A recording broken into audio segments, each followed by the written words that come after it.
देख रहे हैं फिर से हंगामा यहाँ पे हो गया है और आप देख सकते हैं चाहे हंगामा किसी भी प्रकार का हो लेकिन चुनाव बिना हंगामे के नहीं होता है। ऐसा जैसे कि तीनों जो तारीखें थी उनमें भी हंगामा शुरू हो गया था और शुरुआत से ही हंगामा होना शुरू हो गया था और अभी भी शुरुआत से ही हंगामा होना शुरू हो गया है।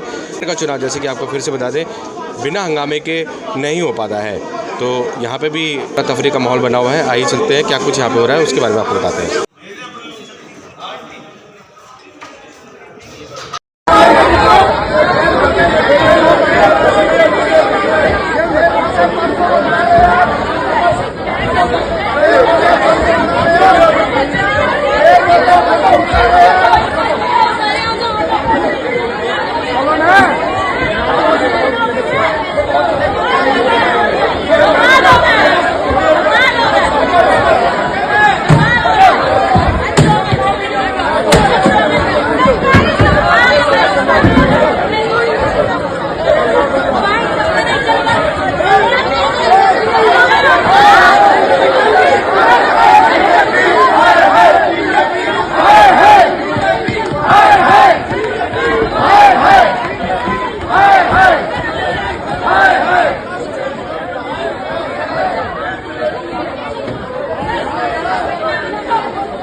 यह दृश्य किसी अखाड़े के नहीं एमसीडी सदन के हैं। स्थायी समिति के सदस्यों की चुनावी प्रक्रिया के दौरान हाई वोल्टेज ड्रामा देखने को मिला, जहां एक और आम आदमी पार्टी के पार्षद तो दूसरी ओर बीजेपी के पार्षद एक दूसरे से लड़ते झगड़ते नजर आए। आइए जानते हैं क्या है पूरा मामला, उसके बारे में आपको पूरी जानकारी देते हैं। जैसा कि आपको बता दें, मेयर और डिप्टी मेयर का चुनाव संपन्न होने के बाद शाम 6 बजे के करीब जैसे ही स्थायी समिति के सदस्यों का चुनाव शुरू हुआ, सदन में हंगामा शुरू हो गया। मोबाइल फ़ोन को लेकर शुरू हुए हंगामे में आरोप है कि पहले बीजेपी पार्षदों ने मेयर के हाथ से माइक छीनने का प्रयास किया। बीजेपी पार्षदों ने सदन में ही आप पार्षदों और नेताओं के लिए अभद्र भाषा का प्रयोग करना शुरू कर दिया। दोनों पक्षों के बीच जमकर हाथापाई हुई।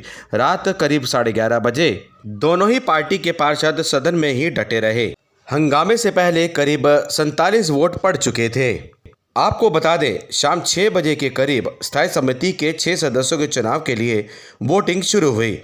मैदान में कुल 7 प्रत्याशी हैं। इसमें आम आदमी पार्टी पार्षद मोहिनी जिनवाल, सारिका चौधरी, मोहम्मद आमिल, रमिंदर कौर और वहीं बीजेपी की तरफ से गजेंद्र दराल, पंकज लुथरा और कमलजीत सरावत को मैदान में उतारा है। शाम 6 बजे के करीब कार्रवाई शुरू होने पर मेयर ने वोटिंग शुरू करने का आदेश दिया। 45 पार्षद स्थायी समिति सदस्यों के लिए मतदान कर चुके थे। बीजेपी पार्षदों ने यह कहकर विरोध शुरू कर दिया कि जब मेयर और डिप्टी मेयर चुनाव में मोबाइल व पेन ले जाने की अनुमति नहीं दी गई, तो इस चुनाव में मोबाइल व पेन ले जाने की अनुमति क्यों दी जा रही है। बस क्या था, इसी बात को लेकर हंगामा शुरू हो गया। छोटी सी कहासुनी ने कब लड़ाई का रूप ले लिया पता ही नहीं चला और सदन की कार्रवाई को करीब 12 बार स्थगित करना पड़ा। आपको बता दें, इससे पहले बीजेपी पार्षदों ने मेयर के हाथ से माइक छीनने का प्रयास किया। यह भी आरोप है कि इस दौरान अभद्र भाषा का भी प्रयोग किया गया और दोनों पक्षों के बीच जमकर हाथापाई हुई। रात करीब 11:30 बजे तक यह हंगामा ऐसे ही चलता रहा। नवनिर्वाचित मेयर को मजबूरन कार्रवाई को स्थगित करना पड़ा। मीडिया रिपोर्टों के अनुसार बीजेपी के उपस्थित सभी पार्षदों ने आम आदमी पार्टी पर बोतलें फेंकने का आरोप लगाया। हंगामे से पहले सदस्यों के चुनाव के लिए 47 वोट पड़े थे। शाम 6 बजे के करीब स्थायी समिति के 6 सदस्यों के चुनाव के लिए वोटिंग शुरू हुई। मैदान में कुल 7 प्रत्याशी हैं। आपको बता दें, करीब 45 पार्षद मतदान कर चुके थे। इतने में ही बीजेपी पार्षदों ने यह कहकर विरोध करना शुरू कर दिया कि जब मेयर और डिप्टी मेयर चुनाव में मोबाइल या पेन ले जाने की इजाज़त नहीं दी गई, तो स्थायी समिति के चुनाव में मोबाइल या पेन ले जाने की क्या जरूरत है, इसकी क्या जरूरत आन पड़ी। इसी का विरोध बीजेपी करने लगी। बीजेपी के उपस्थित सभी पार्षदों ने इसका विरोध किया। विरोध प्रदर्शन इतना बढ़ गया कि बात हाथापाई पर उतर आई और 70 साल के इतिहास में देश को वो सब देखना पड़ा जो आज तक एमसीडी के सदन के इतिहास में नहीं देखा गया। आम आदमी पार्टी के निगम पार्षद और बीजेपी पार्टी के निगम पार्षद दोनों ही बुरी तरह आपस में भिड़ने लगे। यह तस्वीरें एमसीडी इतिहास में बहुत ही शर्मसार हैं। लेकिन बावजूद उसके आम आदमी पार्टी और बीजेपी के पार्षद कार्रवाई को स्थगित करने के लिए कतई तैयार नहीं थे। वे यहाँ डटे रहे और पूरी रात चुनावी प्रक्रिया करवाने को लेकर सभी पार्षद पूरी रात एमसीडी सदन में ही बैठे रहे। इस बीच करीब 12 से ज़्यादा स्थायी समिति की मीटिंग को स्थगित करना पड़ा, लेकिन सुबह होने तक सभी पार्षद यहीं डटे रहे। इस पूरे घटनाक्रम पर आम आदमी पार्टी और बीजेपी के नेता एक दूसरे पर आरोप प्रत्यारोप लगाते रहे। आइए चलते हैं देश को शर्मसार करने वाली सदन में हुई इस घटना को लेकर दोनों ही पार्टी के नेताओं का क्या कुछ कहना है। आइए चलते हैं, लेकिन उससे पहले आपको कुछ दृश्य दिखाते हैं जिसे देखकर आप भी हैरान हो जाएंगे कि आपके क्षेत्र का प्रतिनिधित्व करने वाले यह नेता कितने लड़ाकू हैं और कितने संवेदनशील। ये देखिए, कहीं लात तो कहीं घूंसा इन दृश्यों में नजर आ रहा है। बजाय स्थिति की संवेदना को समझते हुए शांत बैठे रहना चाहिए था, लेकिन उसके ठीक उलट सभी पार्षद, चाहे वह महिला पार्षद हों या पुरुष, सदन में तोड़फोड़ करने लगे। जैसा कि आप दृश्यों में देख रहे हैं, दृश्यों में जो महिला नजर आ रही हैं बीजेपी की मेयर उम्मीदवार रेखा गुप्ता जी, जो कि मंच को हिला रही हैं और माइक तोड़ फोड़ रही हैं। रेखा गुप्ता जी को मेयर चुनाव में करीब 116 वोट मिले, वहीं शैली ओबराय जी को 150 वोट मिले। इसी के साथ शैली ओबराय जी दिल्ली की मेयर भी चुनी गई। लेकिन शायद ऐसा लग रहा है कि विरोधी पक्ष के कुछ नेताओं को हार पच नहीं रही है, जिसकी वजह से वे अपना आपा तक खो बैठे हैं, ऐसा कि दृश्यों में नजर आ रहा है। सदन की गरिमा को तार तार करते हुए सभी पार्षद, आप देख सकते हैं, काफी गुस्से में नजर आ रहे हैं। आइए चलते हैं इस पूरे घटनाक्रम पर क्या कुछ कहना है सभी नेताओं का। वोटिंग में मोबाइल अलाउड होता है। जब वहां पे ऑब्जेक्शन उठाया गया तो उन्होंने गलती मानी और उसके बाद उन्होंने कहा ठीक है, इसके आगे मोबाइल नहीं लेके जा पाएंगे, परंतु जो हो गया सो हो गया। तो वो 45 वोट जो डले थे, जिसकी फोटो खींच करके उन्होंने रखी है, मोबाइल फोन ले जाने के, ताकि आप अपने हाईकमान को वो फोटो दिखा सकें कि हम किसको वोट डाल रहे हैं। जब भारतीय जनता पार्टी ने उसका ऑब्जेक्शन उठाया तो आपने उसको डिसअलाउ तो कर दिया, लेकिन भारतीय जनता पार्टी कह रही है, हमारी मांग है कि पहले जो 50 वोट जो आपने अलाउ करे मोबाइल फोन ले जाकर, उन्होंने पिक्चर क्लिक करी, अपनी सीक्रेसी को भंग किया वोट डालते हुए, उसके वोट को नल एंड वॉइड करके दोबारा से रीवोटिंग होनी चाहिए। हंगामे के बाद जब सदन की कार्रवाई को स्थगित कर दिया गया तो बीजेपी पार्षद यहां हनुमान चालीसा का पाठ करते हुए भी नजर आए। बीजेपी पार्षदों ने मेयर के देरी से आने पर भी सवाल उठाए।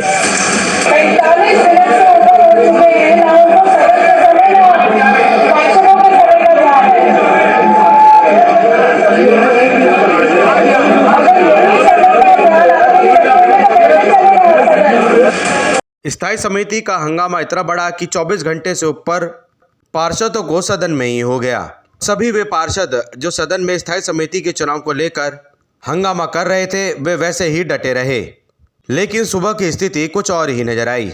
कुछ पार्षद 24 घंटे एक ही जगह बैठे रहने के कारण सो गए, तो कुछ पार्षद थके मांदे होकर अपनी जगह पर लेट गए। जैसा कि आप दृश्यों में देख सकते हैं, सभी पार्षद स्थायी समिति का चुनाव होने तक 24 घंटे से ज़्यादा का समय होने के बाद भी वहीं डटे रहे और उसी स्थिति में बैठे रहे, जिसकी वजह से उनकी तबीयत भी यहाँ थोड़ी ख़राब होती दिख रही है। जैसा कि आप दृश्यों में देख सकते हैं, महिला पार्षद और पुरुष पार्षद दोनों ही अपने अपने डेस्क पर जाकर सो गए। कुछ पार्षद अपने अपने बेंच पर बने कुर्सियों पर जाकर सो गए और कुछ पार्षद वैसे ही यहाँ पे हंगामा करते हुए दिख रहे हैं। स्थायी समिति के चुनाव को लेकर 24 घंटे तक दोनों ही पार्टी के पार्षद सदन में बैठे रहे। पहले का पता नहीं, लेकिन हमारी जानकारी में यह अपने आप में एक इतिहास है कि दोनों पार्टी के पार्षद स्थायी समिति के चुनाव के लिए पिछले 24 घंटे से बिना सोए एक ही जगह बैठे रहे और इस बात का इंतजार करते रहे कि स्थायी समिति का चुनाव कब संपन्न होगा। आइए चलते हैं आपको आम आदमी पार्टी के सभी बड़े नेताओं का वक्तव्य सुनाते हैं। इस पूरे घटनाक्रम पर उनका क्या कुछ कहना है, क्या कुछ उनके आरोप हैं और क्या कुछ वे सफाई में कहना चाहते हैं इस पूरे घटनाक्रम पर, आइए जानते हैं। भारतीय जनता पार्टी बहाने बना रही है कि चुनाव ना हो पाए। मेयर और डिप्टी मेयर के चुनाव में हारने के बाद अब स्टैंडिंग कमेटी का चुनाव किसी न किसी तरीके से रोकने का प्रयास हो रहा है। हमारी महिला मेयर के साथ मारपीट करने की कोशिश की, सदन के अंदर पूरा हंगामा किया, मारपीट की, गुंडागर्दी की। ये इस बात को दिखाता है कि ना ये लोकतंत्र मानते हैं, संविधान मानते हैं, ना तो सर्वोच्च न्यायालय को मानते हैं। भारतीय जनता पार्टी सिर्फ गुंडागर्दी को मानती है, तानाशाही को मानती है। चाहिए क्योंकि उसका सबसे बड़ा कारण क्या है कि जिस तरह से केजरीवाल जी के इशारे पर उनके एक मेंबर देवेंद्र कुमार ने भारतीय जनता पार्टी के सदस्य को चाटा मारा और जानबूझकर माहौल को खराब करने के लिए वहां पर, जिससे कि विवाद, हम सब लड़ाई करने वाले पार्षदों के बीच में घुसकर हमने लड़ाई झगड़ा रोका। आप मुझे एक बीजेपी का नेता दिखा दीजिए जिसने लड़ाई झगड़ा रोकने की कोशिश करी। आप मुझे एक बीजेपी का नेता दिखा दीजिए जिसने अपने पार्षदों को बोला गाली गलौज मत करो। आप मुझे एक बीजेपी का नेता दिखा दीजिए जिसने कहा कि एक महिला मेयर पे हमला करने की कोशिश मत करिए। सारी फुटेज आपके पास मौजूद हुआ तो मोबाइल फोन का मुद्दा कोई मुद्दा नहीं था, उस पर कोई चर्चा नहीं हुई थी। पर एकदम से जब 45 और 47 वोट डल गए तो भारतीय जनता पार्टी के काउंसलर्स ने उठकर हंगामा किया कि मोबाइल फोन को बैन किया जाए। जब इतने वोट डल चुके हैं तो कोई ये लॉजिकल आधार नहीं है, क्योंकि कहीं किसी एक्ट में लीगली कहीं नहीं लिखा गया, कहीं कोई रूल नहीं है कि मोबाइल फोन वोटिंग में बैन। देखिए, मोबाइल फोन बैन का कहीं कोई रीजन या लॉजिक नहीं दिया गया, क्योंकि बेशर्ते वो साइलेंट होना चाहिए। तो ऐसा कोई सॉलिड रीजन या लॉजिकल रीजन या कुछ ऐसे एक्ट के खिलाफ ऐसा कुछ नहीं था। तो आप साफ साफ फुटेज में देख सकते हैं, मैंने बोला था कि आपको मोबाइल फोन ले जाना है तो आपकी मर्जी, नहीं ले जाना है तो आपकी मर्जी, आपके विवेक पर, मैंने उन सबके विवेक पर पढ़े लिखे नहीं है, मैं उनको बताना चाहता हूँ वो पता कर लें। अभी जो एमसीडी का इलेक्शन हुआ है जिसमें सब पार्षद चुन के आए हैं, उसमें इलेक्शन कमीशन का ऑर्डर है कि कोई वोटर अगर चाहे तो वो पोलिंग बूथ के अंदर अपना मोबाइल भी ले जा सकता है। जब इलेक्शन कमीशन को एतराज़ नहीं है तो ये कौन होते हैं एतराज़ करने वाले? क्या ये ईवीएम मशीन है जिसके अंदर मोबाइल से दिक्कत आ जाएगी? कागज़ के ऊपर पेन से वोट डालना है, उसके अंदर अगर कोई मोबाइल अंदर ले गया तो उसमें क्या दिक्कत है? और आज तक दशकों से जो एमसीडी के चुनाव होते आ रहे हैं, क्या उसके अंदर कभी मोबाइल के ऊपर कोई डिस्कशन भी हुआ है कि कोई मोबाइल ले जा रहा है या नहीं ले जा रहा? जिसके पास मोबाइल है वो ले गया, जिसके पास नहीं है वो नहीं ले गया। ये तो बड़ी साधारण सी बात है कि मोबाइल मत ले जाओ। अब ये कह रहे हैं कि जो 45-55 वोट पड़े हैं वो भी आप जो है डिस्क्वालीफाई कीजिए, उन वोटों को भी दोबारा डालिए। ऐसे कोई ना होता है, ये तो संभव नहीं है। वोट तो बहुत एक सैक्रोसैंक्ट चीज़ है, उसके अंदर आप कैसे कह सकते हैं? अभी वोट मान लीजिए डल जाए, 20 लोग वोट डाल दें, आप ये कहें कि नहीं साहब ये 20 वोट भी गलत डल गए, अब आप दोबारा करिए, तो ऐसे तो जो प्रिसाइडिंग ऑफिसर है चुनाव की वो मेयर है। मेयर डिसाइड करेंगी कि किस प्रक्रिया से चुनाव होगा, और अगर वो असंवैधानिक करेंगे तो आप कोर्ट जाइएगा, क्या दिक्कत है? कोर्ट जाए भारतीय जनता पार्टी। चलिए, यहाँ पे एक सवाल भी कैसे, क्योंकि स्थिति क्या है ये आप भी समझ रहे होंगे। मेयर कह रही हैं कि जहाँ चुनाव खत्म हुआ वहीं से दोबारा शुरू होना चाहिए। बीजेपी ये कह रही है कि चुनाव शुरुआत से होना चाहिए, यानी कि री इलेक्शन होना चाहिए। ऐसे में बीच का रास्ता तो कहीं दिख नहीं रहा है, ऐसा लग रहा है टक्कर हो गई है, तनाव हो गया। बीच का रास्ता का मतलब क्या है? भारतीय जनता पार्टी के पास क्या लोकस है ये कहने के लिए कि चुनाव जो है शुरू से होना चाहिए? अरे भाई, क्या चुनाव के अंदर क्या दिक्कत हुई है? और चुनाव अगर मैं आपकी बात मान लेता हूं, अगर हम शुरू से करा भी दे, आधे घंटे बाद फिर से अगर 4, देखिए ऐसा है, 300 बैलेट पेपर प्रिंट होके आए थे, क्योंकि 250 लोगों को वोट डालना था, उसके हिसाब से 300 आ गए कि थोड़े बहुत खराब भी हो जाएंगे तो काफ़ी हैं।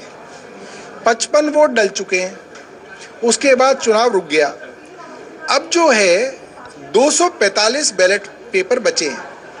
अगर हम भारतीय जनता पार्टी की बात मान भी लें कि चुनाव शुरू से करा दें, पहले नंबर से करा दें, पहले नंबर वार्ड से करा दें, तो हमें 250 बैलेट पेपर चाहिए, जो कि नहीं है हमारे पार्षद। तो क्या हंगामा चलता रहेगा? देखिए, भारतीय जनता पार्टी तो हमेशा से ही टकराव की स्थिति में रहती है। अब भारतीय जनता पार्टी को अगर ये लग रहा है कि वो ब्लैकमेल करके, आर्म ट्विस्ट करके अपनी बात मनवा लेंगे, तो ऐसा होगा नहीं। वही होगा जो कानून में लिखा है, जो संविधान में लिखा है, और वही होगा। अब आगे मुझे ये भी जानना था आपसे कि जिस तरह से हंगामा हुआ, एक दूसरे पर बोतल फेंकी गई, सौरभ उस पर भी टिप्पणी दे दीजिए। आपको लगता है कि ये करना चाहिए था? आपने देखा है कि दोनों तरफ से ये सब कुछ हुआ, हाथापाई हो रही है, थप्पड़ मारे जा रहे हैं। बहुत जो है ये शर्मनाक था, दुर्भाग्यपूर्ण था। हमारी एक मेयर बेचारी पहली बार मेयर बनी, पहली बार काउंसलर बनी, उनकी सीट पे भारतीय जनता पार्टी के पुरुष पार्षद चढ़ गए, उन पर हमला कर दिया, उनको सेब फेंक के मारा, पानी की बोतल फेंक के मारी। ये बहुत दुर्भाग्यपूर्ण है, ये नहीं करना चाहिए। मगर अच्छी बात यह है कि पूरे देश की मीडिया भारतीय जनता पार्टी का जो असली चेहरा है वो पूरे देश में दिखा रही है और सब लोग समझ रहे हैं कि कितनी डेस्परेट है भारतीय जनता पार्टी। एक छोटे से नगर निगम के चुनाव की डेस्परेशन जो है भारतीय जनता पार्टी की, वो सारे देश को आज नजर आ रही है। लेकिन बात है, सबके पास वीडियो मौजूद है, मीडिया के हमारे मित्र वहाँ पे मौजूद थे, उनके पास वो वीडियो मौजूद है, इसके अंदर कोई झूठ नहीं है। ये कोई आरोप पुलिस में शिकायत करेंगे अगर आपको लगता है ये सुरक्षा का मसला है? देखिए, शिकायतों का दौर तो आगे चलेगा।